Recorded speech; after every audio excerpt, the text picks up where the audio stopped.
Well, Stephen, I am honored to have you here today. Stephen Shedletzky. Did I get that last name right? Nailed it. Okay, good. But Yeah. people, your friends, call you Shed. Yes. Friends call me Shed. So feel free to call me Shed, please, Robert. All right, good. We're fast friends. I like Yeah. that. Yeah. Well, Shed, I'm honored that you're here today, and I got to tell you, I have a little bit of an ulterior motive for having you here today. I enjoy our audience learning from our guests, but I wanted to talk to you personally because I wanted to learn from you. I have a problem, and my wife and sometimes the people I work with will openly tell me that I have a problem Hmm. with being sensitive to other people's emotions because I'm just get it done, suck it up, tough it out, head down, work. I don't care how I feel. I just want to get the Mm, job done. mm. That tends to be my mode of operation, especially when things get tough. The tougher things get when people need more emotional safety, the less emotionally safe my interactions probably are because Yeah. I don't even think about feelings. I just do the work, right? So I said, Shed's going to teach me something. I'm going to be a better leader because of this podcast. Is that fair? I just want you to make sure that I'm not the trained licensed psychologist that you'll have on next week, just so we're aware. Yeah. But yeah, I think I'm up for that task. All right, good. Well, Yeah, yeah, yeah. actually, I'm sure being someone who's coached many leaders, and I know you spent a lot of time with Simon Sinek and his organization, and you do a lot of inspiring and coaching to help people create a culture of trust and safety. And I do know how valuable that is, but I think a lot of Type A leaders probably struggle with this, right? You see this from time to time. Yeah, oh, totally, totally. I mean, I commend your vulnerability and awareness, and thank you for sharing that. You would make a good frontline military leader, but however, we do return to base, and we're not always on mission. And so, a really good friend of mine is a retired U.S. Navy SEAL, Rich Diviney. He wrote the book The Attributes, brilliant book. Don't just hire and build teams on skills, hire and build teams considering their human attributes as well. Does the organization or the role require empathy or compassion or perseverance or courage, harder things or near impossible things to train, but we can't develop them? And Rich and I love each other's work, and he says that my work fits in well with his previous career in the military because you need to have a speak up culture when the stakes are high. Like it is a requisite. This is why Boeing is in so much trouble because they literally make a product that if it isn't manufactured, designed, engineered well, there's big issues, and we've already seen 346 deaths because of the Max plane, and I fear that we're going to see more if nothing changes. And that is a scenario where the stakes are high, and you have to create a speak up culture. Um, uh, but yeah, like there's no use if bullets are flying at our head. It's like, hey, Robert, how do you feel right now? I don't feel so good. Like this doesn't seem like the right time. Let's move. But yet we do return to base, and we're not always in those high stakes situations. And so, how do we temper that intensity with calm and space and trust building, such that we can lean into it when we need to most? I like that balance. That's actually a good distinction that I wasn't thinking about before. Um, tell me why you believe in this so much. Why do you think that creating this kind of culture is so important? Yeah. So and this kind of culture, what I mean by it is it's an environment in which people feel that it is both safe, psychologically safe, and worth it to speak up, to bring up their ideas, to make things better, to share feedback, to help one another grow, to share concerns, to disagree, especially with someone more senior than them, all from the spirit of improvement, and to even admit mistake again, so that we can create improvement. And inside of a speak up culture, we do all of those things, which take risk. I'm not a believer in a truly fearless organization or fearless relationship. That doesn't exist. And for anyone who's like, here's our fearless leader, Robert, it's like, no, no, no, no. Like they should feel fear. If they don't, something's wrong with them. Because if you It's truly true. come across a fearless leader, they're destructive, right? Fear is data, Yeah. fear is biological, and the role of leadership is to feel it and then assess what to do, hopefully create less fear for those around them, and to make it worth it for those around them to step through and use the fear as a positive motivator unless indeed it's getting in the way to the point that no, we shouldn't pursue that for this reason. The fear, the data of the fear is actually telling us good things that we shouldn't launch. We shouldn't do this, you know? So Yeah. I'm such a believer in this type of culture because I've seen both in my study of writing this book and my life and career up until this point, as well as my own firsthand experience, the difference and either the life depleting and business depleting or life and business feeding impact of this type of culture. I've worked with clients and been on teams where there is a speak up culture, and it's marvelous, not just for the relationships of those folks on that team, not just for the business results, creativity, innovation, trust, cooperation, but also for the health and well being of people. You know, we know that our relationship with our direct boss has more of an impact on our health than that of our relationship with our family doctor, and it's at par with the relationship that we have with our life partner should we have a life partner. The relationship that we hold with leaders is either life feeding or life depleting. Wow. That last point certainly puts a lot of responsibility on leaders to wield that appropriately. My goodness. I didn't realize it was on par with such other close personal relationships. But I guess that's part of the blind spot you have when you are the leader. Because if you don't have that relationship with someone else, you can't always relate to how your actions might make those who report to you feel. hmm hmm And I mean, there are certain relationships, parenting, friendship, leadership. Like I can't say to you, Robert, let me tell you how good of a father I am. That just decreases my credibility Yeah. already, right? But it means more that if you observe me with my kids and you call me a good dad, or my wife joins us and says he's such a good dad, or my kids, right? There are certain things, and leadership is the same. Friendship, I can't tell you I'm a good listener. You can tell me if I'm a good listener, right? These are things that require feedback from those around us. So, you know, when I hear leaders say, "Oh, I've got a speak up culture," it's like, well, your one data point proves that you do. What other data points do you have through surveys, through conversation? Because, you know, as a leader, the more senior we get, the further away we can get from the truth. It's biological. We offer those in power deference, right? Out of necessity, out of fear, or out of just we're a hierarchical species. So I think leaders have to work especially hard to actually understand, you know, the mere fact that you're getting that feedback, hey, Robert, you know, this is how we experience you. That to me is actually positive because if you didn't have a speak up culture or you didn't create one, you just wouldn't get that feedback or you wouldn't hear Yeah. it. Yeah. So let's apply this to most of our listeners' businesses.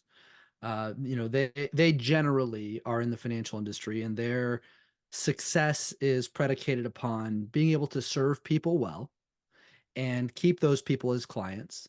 And in some cases, if you're at a level where you are supporting hundreds or thousands of financial advisors who are in turn supporting hundreds and thousands of clients, then those advisors, those financial advisors may also be part of your audience. So either way, you've got this big group of people you're caring for. Mhm. And the things that usually scare people who work in those organizations, because you mentioned fear a few times. So things like losing a client that's profitable can be scary. Screwing something up that causes you to lose a client, or a great advisor, if you are a firm supporting advisors and they leave and walk off with their clients. It's like these are really scary things, and the people who screw those things up that lead to those outcomes can sometimes lose their jobs. So I want to have a better culture in my organization that helps me keep my clients, make sure they're happy, keep my advisors, make sure they're happy. But everybody's in my organization trying to create the best impression for me. They want to look Mhm. good to the leader. But I want to know the truth about what's affecting my clients and my business and my revenue. So maybe today I'm not hearing enough from the front lines. Maybe I don't have enough data or enough people telling me. And I just see the outcome. Sometimes I see the misses, the losses, but I recognize that there's a gap in my organization. I'm not getting that. What, Yeah. what do I what do I do? How do I start to put that in place? I mean, it seems like a big shift. Well, so first and foremost, not all failures are created equal. There are failures and mishaps where we can learn from them and actually grow from them. So the way to create a speak up culture in any one relationship and at scale is a virtuous relationship between two things. It becomes a cycle: encourage and reward. So encourage means your voice matters. I want to hear it. It usually is convenient when it starts with the belief that the voice, ideas, feedback around how things could get better, that it's worthwhile. If you don't have that mindset or that belief, it's going to be harder. You can still act your way into new thinking, which could be around in the use of curious, open-ended questions, and then silence and seeing what comes back, you know. But first is encourage. One of my favorite examples of this is from Ben Berman, who's an aviation expert. He still flies with United, and every time he flies with a crew, he's always the most senior, always has the most hours, and he always says to his crew, "I've never flown a perfect flight, and today is no exception. I need to know what you see." That just establishes, oh my God, this senior pilot cares what I see. Well, I got to work harder, and I got to prove to him that I'm working, that I'm noticing, because my voice is encouraged. In fact, my voice is important. Now, the next piece is reward. When people do step into that speak up boxing ring, because it always takes fear, it's always risk, right? You open up those strings, you step into the ring, your heart's beating, the lights are on you, right? Is your vulnerability and is your speaking up rewarded, or is it repeatedly ignored, or worse, punished? Because if you step into that ring for the first time and it doesn't go well, you're not going to do it again, and that spreads, right? There's a ripple effect to if it goes well or if it doesn't go well. And reward doesn't necessarily mean promotion, bonus, increased title, statue made in your honor out in front of corporate headquarters. It could be, thank you, that took courage. Tell me more. I don't yet see it yet. We didn't implement your idea. Here's why. These are all forms of reward for that speak up. I love that. That's a great framework. Encourage it, reward it. What if I start asking for it? I start encouraging it, and then I don't like what I hear. Sometimes when you're a leader and people speak up, it can make you bristle. Like they might especially be drawing attention to something that is a weakness or something Yeah. you're trying to you don't really want the light shed on, right? so Yeah. so how do you deal with that as a leader? You want to reward that. You don't want people to get the impression even that you were closed off to it or uncomfortable by it. Yeah. So what type of attitude and thinking processes should a leader be cultivating so that they can do this effectively? So one is, I think, so there's two things that come to mind here. One you already did, which I would encourage you to keep doing, which is self-awareness, and then sharing what you know about yourself out loud. Like, you can't change your personality. You can't change the fact that you're type A. You can't change the fact that you have passion, that you care, that you're intense. You can't change that about you. And in fact, it's a huge strength. That strength has got you to where you are. Now, any strength overdone can derail into a weakness. So I think first and foremost, for leaders to have the self-awareness of what are their strengths and what are their edges and what happens when they get triggered, and how can you actually share openly and vulnerably, and even invite the same of your people to say, hey, when things get heated or things are important, um, sometimes my natural response might be passion. It might look like this, right? So you're actually training people. Now, I'm not a fan of and don't believe in a culture where yelling is tolerated or demeaning is tolerated. In fact, um, if I once worked on a team where I witnessed a senior leader in the many years that I worked on that team. I witnessed them yell at someone 3 times in like 10 years, right? But it happened the first time, and I was like, huh, never saw that. Haven't seen that before. It happened then to me, right? Even though it happened 3 times in the thousands of interactions I had with that person and on that team, that stuff isn't a spectrum, it's binary. If you have a culture where senior leaders yell and it's tolerated, even if once, you have a culture where senior leaders can yell and it's tolerated, right? That's just what it is. And so I think first and foremost, own your warts. And when your warts show, own them and apologize for it. Um, so that's one piece. Uh, what was the original question? Because I got lost in it. Yeah, yeah. How do leaders condition Yeah. themselves or work on themselves so that when people tell them things they don't want to hear that make them Yes. bristle or make them uncomfortable, they respond in a positive way? So the other thing is honesty. So, we cannot choose a reaction, but we can choose a response, right? And so let's say you and I are having a meeting, or you storm into my office, or we hop on a call and there's bad news, or there's something that could have done better, or we lost a client or whatever. If I'm pissed, I can breathe and say, "Ugh, I didn't want to hear this, but I appreciate you coming to me. Take a breath, ask for 5 minutes if you need 5 minutes, right? Like, don't lie, own it." There was a team I was part of, and we were going through the pandemic together and trying to change how we were operating. And innovation is messy. Like, it doesn't go in a straight line. And if you want to create innovation, you have to have a tolerance for failure and learning, right?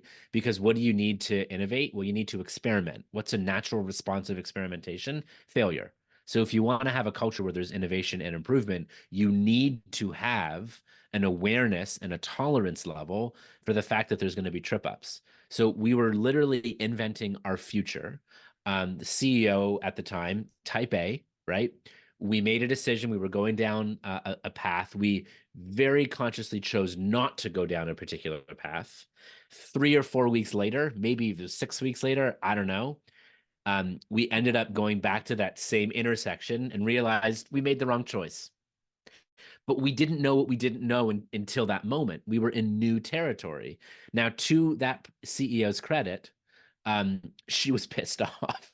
She's like, "What do you mean? Like, we've just spent the last X number of weeks going down this path. Now you're telling me we're going back to that path?" And we were like, "Yup." Like, it's like we can't unknow. Like, do you want us to keep going down the path that we know is the wrong one? We just saw the light. That's the way that we have to go. And she said, "I get it. I believe in you, team. I need to step away from my computer right now because I'm not going to be effective. I need to cool off." And she Wow. went for a walk, and she came back 15 minutes later, and she went, "Great. Where are we at? What do you need?" Yeah. And it was beautiful. Like, I'm pissed, but I trust you. I'm going to step away. I'm going to calm down. I'm going to regulate, and then I'm back in. And I got your back, team. It was beautiful.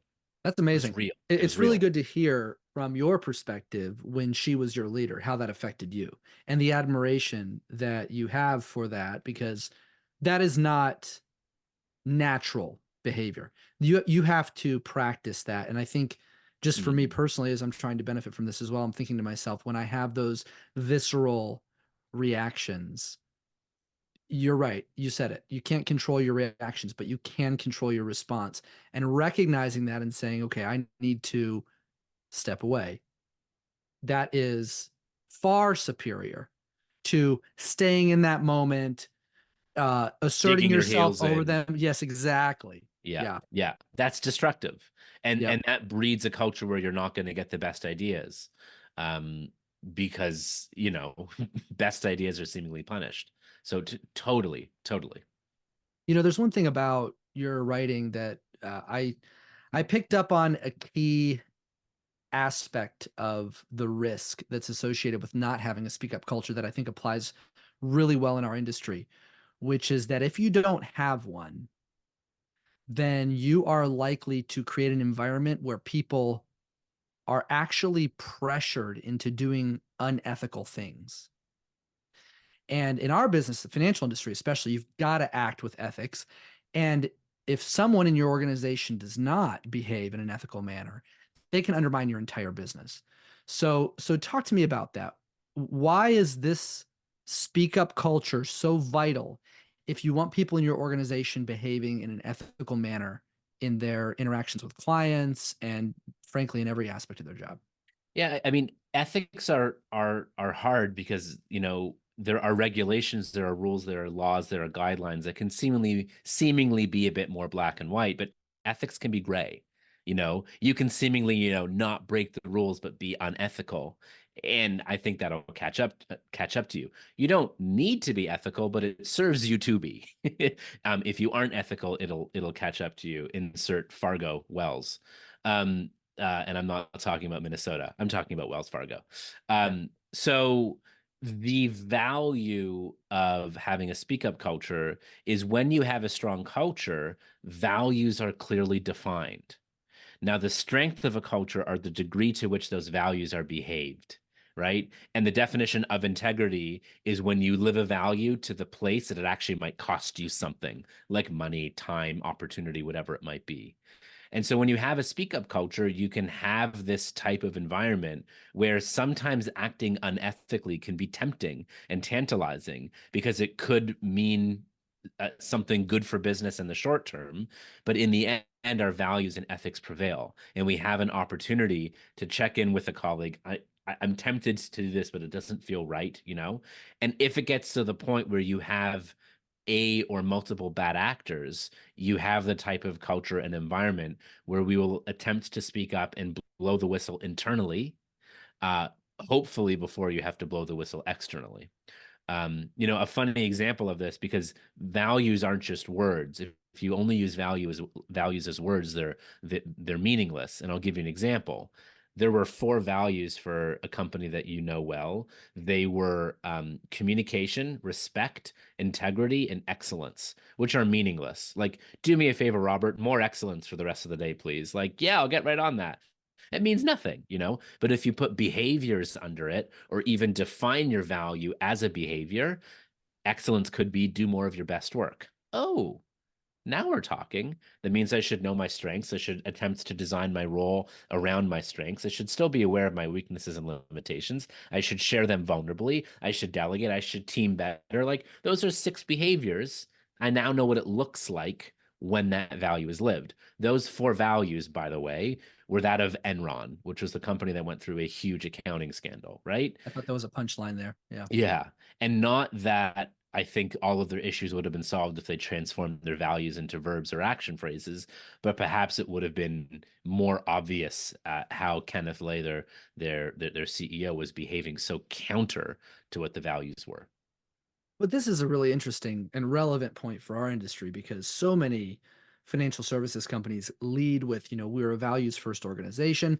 I can't even tell you how many times I've seen pictures from their offsites where they get the whole team together and they come up with their values and they put them on paper and they put them on the wall. And it is largely an exercise in displaying values for the benefit of clients less than it is living values. Hmm. Um, you said something that resonated, which is, they're just words on a page. Yep. And when it comes to values in an Yep. organization, you can't just write them down. What are some of the things that you think an organization can do Hmm. to make sure that their values are actually in the DNA of everything and everyone at that organization? Yep. So in our cultures, we get the behavior that we reward. We also get the behavior that we tolerate and enable. And actually, tolerating and enabling behavior is a passive form of rewarding it. Hmm. And so, any of these, so you work and live in an industry that is very customer centric, very service oriented. Your best advisors are the ones who serve customers. I have a financial advisor, and he will tell us when we should actually keep money in my wife's pension versus give it to him. That's service orientation. And that's him playing, I would like to be your advisor for the next 35 years, right? And at that point, I would like to pass on my advisor relationship to the next one who's taking over my practice. That's a long-term view. Now, the only way to create that type of culture at scale is to live it from the inside out of your firm. Organizations get into trouble and can get into burnout and can get into ethical violations when you only do it for your customers or your patients or your students, but you don't do it for your teachers, your healthcare staff, and your advisors and support staff and admin and accountants and everything. So the only way for this stuff to work is if after you get clarity in the offsite, you embed it into your everyday. Now that could look like rewards and recognition programs. That could look like, gosh, even though this person is such a high performer, they're such a jerk and they are so counter to our values that we actually need to have an intervention because they're actually weighing down, they're a toxic high performer. I've even seen teams create different incentive systems for that high performing toxic jerk to say, hey, now 40% of your compensation is tied into mentoring and tied into the success of these 5 advisors. And they either actually level up and become a great teammate, or they leave and they go to another firm and wreak havoc over there because that'll catch up to you. So Wow. I think we need to embed it into our mindsets, our actions, and our systems. Because if a good person meets a bad system, again, Wells Fargo, the system will prevail every single time. Yeah. You know, you mentioned service orientation and client relationships.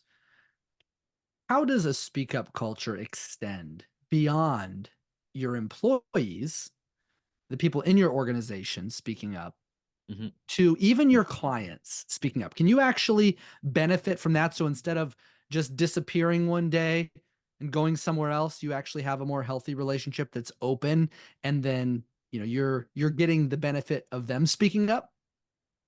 Yes. I mean, it's, in our business, I have vendors, and there are some vendors that we've attempted to speak up and give some feedback, and it either blows up in our face or nothing happens after repeated attempts. And then there are vendors in relationships where we do speak up. It's never easy, but they're appreciative and something actually changes and it gets better. Wouldn't you want to hear that from your very clients before you get the phone call or the email of I'm taking my business elsewhere? It's what are we doing to retain and not try to claw desperately when that client has already made the call to take their business elsewhere. So if you truly do want feedback from your clients and customers, tell them, mean it, ask them for it. If they're a great customer, ask them who else is like them. This is why we love you as the customer. Know anyone else like that? Please send a referral. By the way, if there's anything we can do better, we want to know it. If there's anything that we're doing great, we want to know it too, so we can keep doing it for you. Do you ever see this in practice successfully, especially with things like client advisory boards or, you know, client survey processes, or, you know, what are some specific best practices that, besides just being an open person and asking for people, that an organization could implement to do Yeah. this better? So I think it's two things. So one, I'm still a fan of surveys. We need to look at our response rates because if we only hear from 10% or 30% or 60%, how can we get it as representative as possible? We often tend to hear from the pollers, the people who love and the people who don't. So know that what you're receiving back in the survey is not the whole truth, but a good part of the truth. And if we get a good chunk, then it's representative. And I'm a big fan of, can you do surveys not just once a year, but can you do micro surveys? Now, we could extend this to my family. So I care. I have two young kids, but they're 8 and 5. But as they grow and as we create a culture in our home and in our family, I care that they feel valued, that they feel that they can share what they like and what they don't like. Like I want them to feel that they're not just living here under our command, that they actually have some say, not too much say, but say. Um, Now I could say, hey kids, I care that you feel as though you're a part of this family, that your voice matters. Kindly click on this link and fill out this survey, and we'll never talk about it again. Or I could do the survey and go for a walk with them, take them out for ice cream, go sit on their bed, and say, "Hey, kids, I care that you feel a part of this family." It's both. I think it's both. What are the programmatic things that we're doing, and how can we build in time to have those conversations for those that want to have it, and when they want to have it, and in a way that they want to have it as well. I think that's a phenomenal takeaway. In fact, I know when you meet with your clients on whatever interval that is, you know, twice a year or whatever, to have that conversation each time is so valuable. You know, how Yeah, are we doing for you, by the way? Is there anything we yeah, could do better? And just starting that conversation is something we always did in practice. And actually, one of the most successful events we ever had with clients was one where we actually stood up in front of the room and said, "We've been taking a hard look at our business and we realized that we failed you in a few ways. and these are some things that we're going to do to be even better for you. And the clients were like, what? Did they just say that they failed us in some ways? But Yeah. then we showed them what we're doing to improve the business. And that fostered loyalty. Clients came up after and they said, thank you so much. I think it's excellent what you're doing with the business. And, nobody else does business like this. And they were so grateful. So it really does speak to the value of those conversations. So I have a friend that just went through an interesting scenario with financial advisors, decent portfolio, and has had two financial advisors at two big firms, separate firms, just testing the waters and see what he likes better, right? Yep. Um, he took data from about 6 years and saw the different data and the returns, and also measured the relationship. How frequently was he speaking with each advisor? How nimble were they to changes in the marketplace? And it was very clear to him from both looking at data as well as his own felt experience, one of them was totally letting him down. In fact, didn't have the right strategy. And, my friend isn't in business and isn't in finance, so it's not his expertise. That's why he has a financial advisor, right? Now, one of them gave him time of day. One of them was service oriented, went above and beyond. The other did not. And in fact, he was probably a smaller fish in a larger pond over there. But it became clear that he wanted to switch all of his business to go over to one area. And he had given this experiment a good number of years, like 6 years, which is really interesting. Oh, yeah. Um, he he tried to call this one advisor, and he had made up his mind that it was time to go. The advisor doesn't pick up the phone, sends back an email. I think it was a Thursday, said, "I'm busy for the rest of the week. Can we speak next week?" To which he took the opportunity to say, "I'm moving my business elsewhere." Immediate phone call. "What can I do to claw your business back?" It's all smoke and mirror. Like, really? Really? So, and there was a strategy that was picked for COVID, but it was never changed.